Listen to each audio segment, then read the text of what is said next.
Hello everyone. So in this video we are going to discuss the important topic, that is a loop with the else blocks. So most of the times you are writing the for loop, okay, but you do not aware about that what is the use of the else part in this case. Sometimes in the programming application development you need a for loop along with the else case, right? So what is the use of the else part, when that else part is going to execute, when not going to execute?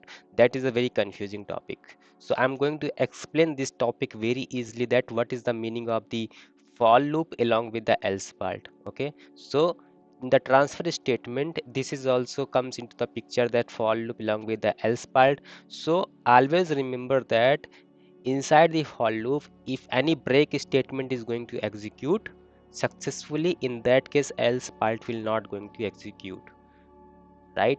And if all the execution, all the iteration is going to complete in the for loop, in that case only else part is going to be execute.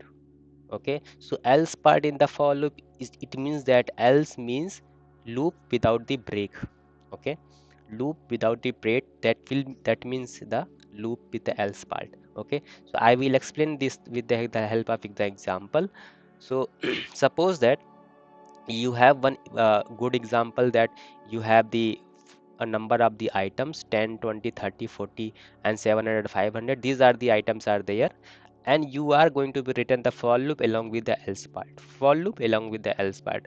So now question is that when this else part is going to execute, we're not going to execute. Okay, so in this for loop you are going to return the break statement. Okay, so I explained this break statement in the previous section. If you're not aware about the break statement, you just go with the and visit the break statement explanation.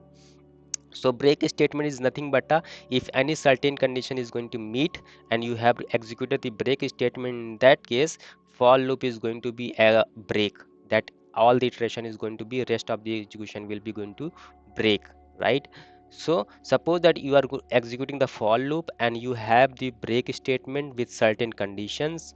If item is greater than n is equal to the 500, in that case this break statement is going to be execute. Okay, so else part will always execute if no break statement is going to happen. Okay, so suppose that in this case I have written 10, 20, 40, 700 and 50, right? So these are the item. At each and every iteration till here, this condition will not going to be true, correct? But at this iteration, when this item is come into the picture, this item, this if condition is going to be become a true, correct? And in that case this break statement is going to be execute in that case, and in that case for loop is going to be break.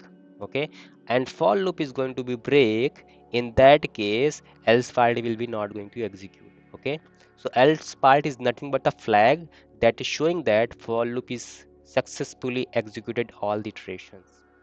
For loop is going to successfully all the executions, all the iterations, that means the else part. Okay, so in that case, in this case else part is not going to execute. If I'm going to run this piece of the code, okay, so in that case this else part is not going to be execute, because we have the break statement happened in the for loop, correct? But in the second case, suppose that you have the sum of the statement. Okay, some of the items are there. If you see that this execution is happened and we do not able to execute the else part here. Okay, because we have the break statement execution. But in that case, suppose that if we are going to change this condition, we are just writing this 70. So in this all the items, this if condition is not going to satisfy it, correct? In that case break statement is not going to be happened in any iterations. In that case for loop is going to execute all the iterations successfully.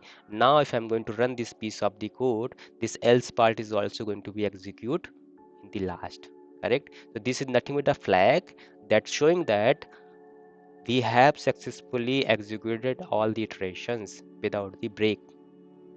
Let's see the second example. Suppose that we have the sum of the items, we are going to have some conditions will match. Okay, if condition is matched, 600 is actually greater than the 0, greater than the 500, in that case break statement is going to be execute. If break statement is going to execute, this else part will be the skipped. Okay, so if I'm going to execute this piece of code, we are not able to execute this else part. Okay, and if I'm going to make this statement without the break conditions, all the iteration is going to happen in this for loop, and in that case else part is going to be executed in the last. Correct? I hope you understand this concept. Thank you so much.